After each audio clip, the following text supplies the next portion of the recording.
I noticed that in 2020 and also in 2016, one of the data points that seemed to take a lot of people aback was that the Latino Hispanic community was trending towards Trump policies, trending toward support of Trump, I should say, in spite of, some of the rhetoric, which was, many people found to be offensive.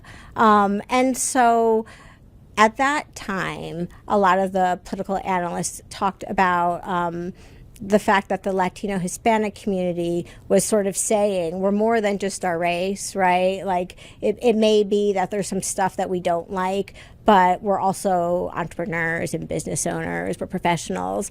Do you think that this is the moment where the Black community is having that same moment where race in America will most likely be important for Black Americans for a long, long time, but is this potentially an indicator that they are seeing themselves as a much bigger piece of America than just the race? Yeah.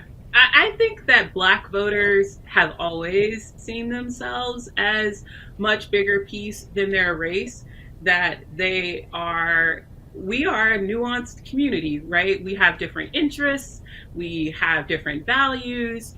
Some of the things that are our top priorities for the Black community are, yes, racism, but also what we talked about, the economy, for Black women, reproductive justice and abortion rights. So there are a myriad of issues that are important and a priority for the Black community. And I think what we're seeing now is that there is this realization is that you cannot talk to Black voters as if they're a monolith.